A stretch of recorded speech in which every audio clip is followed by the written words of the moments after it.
Keto commence à se rendre tous les jours au premier niveau du labyrinthe souterrain avec son insecticide, simplement parce qu'il est trop faible pour vaincre les gobelins du deuxième niveau. Ainsi, Keto devient un pro pour tuer les slimes. De plus, à chaque fois qu'il tue un slime, il obtient un cristal. En les vendant, il peut faire un bon profit.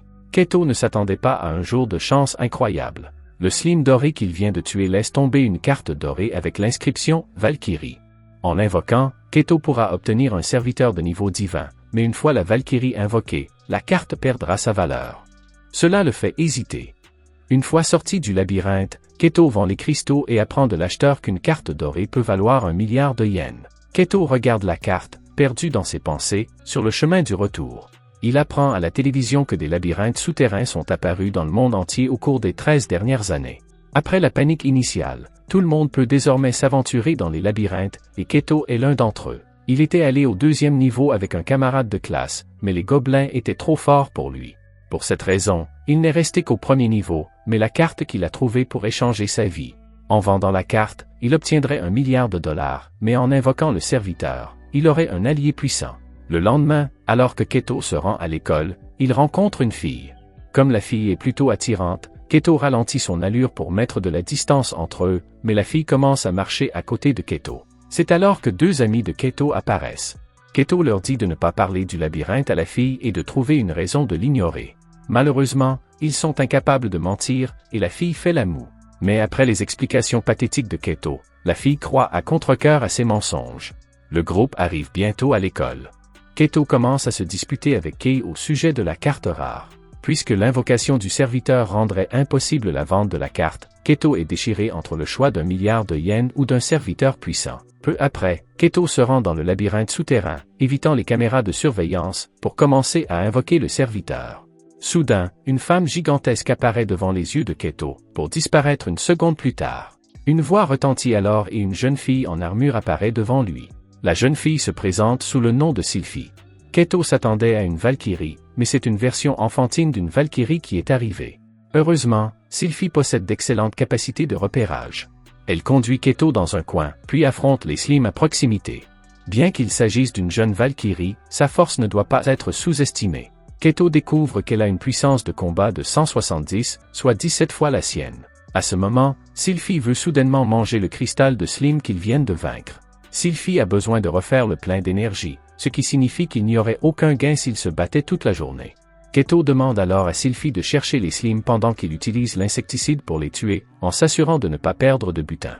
Peu après, Keto quitte le labyrinthe avec un gain de 15 000 yens, soit plus de 10 fois ses gains habituels. Avec la Valkyrie à ses côtés, il peut enfin affronter le deuxième niveau du labyrinthe. Malgré l'aide de la Valkyrie, Keto ne peut même pas vaincre un gobelin. Étrangement, un gobelin est accidentellement tué par Keto. Keto éclate en sanglots en voyant cela, se vengeant enfin de la raclée qu'il a subie dans le passé. Sylphie regarde avec perplexité les batailles suivantes, qu'elle réussit toutes. Keto est inutile, Sylphie n'a qu'à activer ses capacités pour vaincre les gobelins. Cette fois, le butin de Keto comprend 4 cristaux gobelins, ce qui la surprend. Elle ne s'attendait pas à ce que quelqu'un qui chasse habituellement des slimes pathétiques puisse même vaincre des gobelins. Les jours suivants, Keto monte en niveau, atteignant le niveau 10. Son bâton de bois devient également une barre de fer et reçoit une bénédiction divine. Grâce à cette bénédiction, les attributs de Keto augmentent de manière significative et chaque augmentation de niveau augmente considérablement ses statistiques. Si c'était l'œuvre d'un dieu, seule la jeune Valkyrie à ses côtés aurait pu y parvenir. Sylphie était un peu étonnée et Keto lui prit la main. Même s'il s'agit d'une jeune Valkyrie, ses bénédictions divines sont en effet puissantes. Soudain, un squelette apparaît devant eux, c'est un monstre rare. Avec l'aide de Sylphie, Keto parvient à vaincre le squelette, bien que son rôle ne soit que de soutien, car la jeune Valkyrie s'occupe de tout comme d'habitude. Sylphie a un peu faim, alors elle mange le cristal rouge obtenu, qui a bon goût. Après avoir quitté le labyrinthe, Keto apprend de la femme que le cristal rouge et le squelette sont rares et valent chacun 2 millions de yens. Keto devient triste, 2 millions de yens envolés comme ça, dévorés par la jeune Valkyrie. De retour chez lui, Keto pense au 3e niveau du labyrinthe. Comme ce niveau abrite de nombreux monstres puissants, Keto craint d'être un obstacle pour Sylphie et décide donc de se battre seul dans les combats à venir. Cela attriste Sylphie, qui pense que Keto ne veut plus d'elle. Sylphie répond qu'il ne verrait jamais son maître comme un fardeau, mais qu'il l'estime au contraire beaucoup. Par la suite, Keto est battu par les gobelins. La réceptionniste, voyant l'état de Keto, ne peut s'empêcher de lui conseiller d'être prudent. Keto commence à dépenser beaucoup en potions et en équipements pour avoir une chance contre les gobelins. Il retourne au premier niveau du labyrinthe, où les slimes sont plus faciles à affronter. En utilisant l'insecticide, il tue les slimes jusqu'à ce que Sylphie détecte un slime rare, un slime argenté. Keto essaie de le tuer, mais en vain, alors Sylphie utilise sa capacité pour le tuer, gagnant une autre carte de serviteur qui invoque un démon de haut niveau. Keto l'invoque immédiatement. Cependant, le démon invoqué s'avère être un autre enfant. Le rêve de Keto est complètement brisé. À sa grande déception, le démon, Luceria, reproche à Keto d'être stupide et peu fiable. Luceria leur dit cependant de ne pas tenir compte de ses paroles, car c'est la nature même des démons et elle ne leur veut aucun mal. Pour tester la force de Luceria, Keto fait apparaître une bave. De façon inattendue, le canon de feu de Luceria provoque une énorme explosion, prouvant que sa valeur de combat est de 130. Cependant, Luceria s'avère être un glouton. Un noyau magique aurait dû suffire, mais après en avoir mangé un, elle en redemande à Keto. Keto se sent terriblement affligé et Luceria le taquine en lui disant qu'il est un maître avare et pauvre. Finalement, Keto décide d'emmener Luceria au deuxième niveau et de lui faire utiliser une autre compétence, le souffle corrosif, d'une part pour voir l'effet de la compétence et d'autre part parce que les gobelins valaient bien plus que les slimes, minimisant ainsi ses pertes. Le butin est facilement récupéré et Keto ose enfin entrer dans le troisième niveau du donjon, où la plupart des monstres apparaissent par paires. Il achète également une nouvelle arme, mais son tir est raté. Le monstre le charge, mais heureusement, Sylphie active une barrière, suivie de l'attaque de Luceria, ce qui lui permet de récupérer le butin. Luceria se plaint toujours que ce qu'on lui a donné n'était pas suffisant et que si elle avait continué à manger ainsi, tous les efforts de la journée auraient été perdus. Bien que les combats soient devenus beaucoup plus faciles, les revenus de Keto n'ont pas beaucoup augmenté. Keto n'a donc pas d'autre choix que de retourner au premier niveau pour combattre le slime. Cette décision laisse la réceptionniste perplexe. Étant donné le butin que Keto avait apporté plus tôt, il aurait dû avoir assez de force pour passer au quatrième niveau, mais au lieu de cela, il est retourné au niveau le plus faible. Keto, bien sûr, n'ose pas mentionner les deux filles et affirme qu'il s'agit simplement d'un retour aux sources. Cependant, pour passer au niveau 4, son équipement actuel est encore insuffisant. Le lendemain, il trouve une bave spéciale.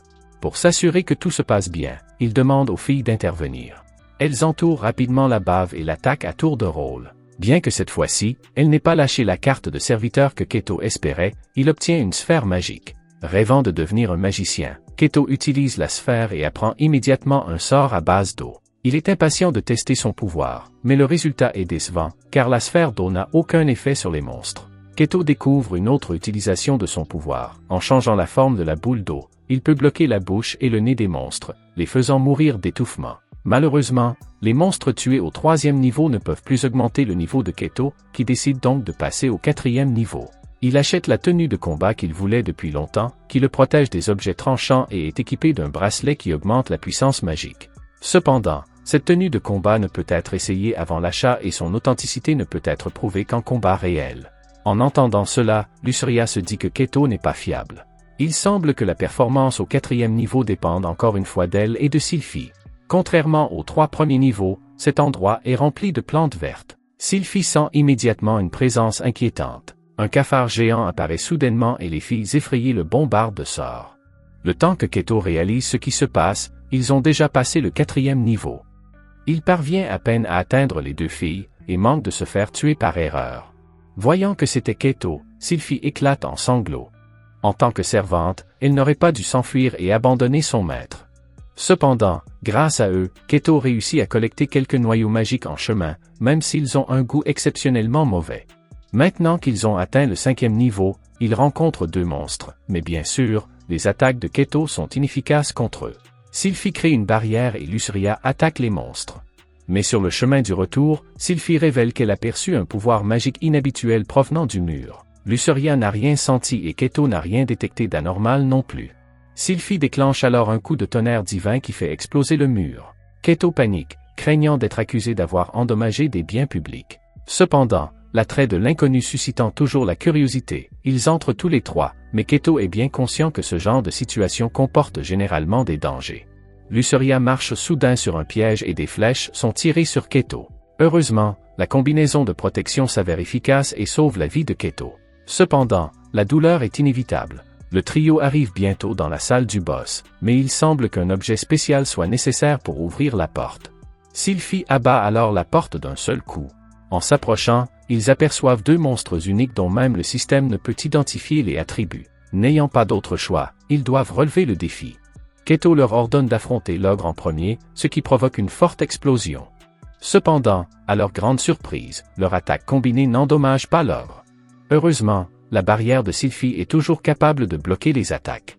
Keto assigne alors les tâches aux deux filles. Luceria devra affronter le slime géant, tandis que Sylphie restera en arrière pour le protéger. La magie étant inefficace, son arc et ses flèches allaient enfin pouvoir servir pour une fois. Keto vise les points vitaux de l'ogre, et bien que l'impact soit considérable, il n'a pas acheté beaucoup de flèches et en a rapidement épuisé. N'ayant pas d'autre choix, Keto s'appuie sur la magie de l'eau. Avec le pouvoir du bracelet, l'eau se solidifie en glace, ce qui s'avère efficace contre l'ORC. Keto crée alors une énorme flèche de glace et, après 3 coups consécutifs à la tête, l'ogre tombe enfin. Pendant ce temps, Luceria ne s'en sort pas aussi bien, le corps mou de la baveuse continuant de repousser ses attaques.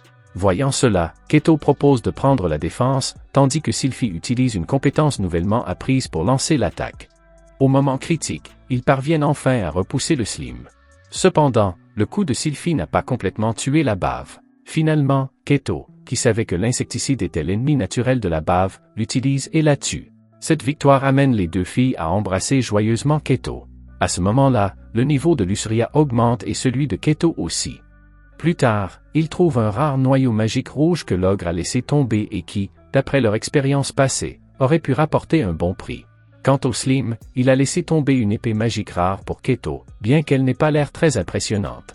Si vous voulez la suite de ce nouvel anime, commentez cette vidéo et abonnez-vous à la chaîne pour ne pas la manquer.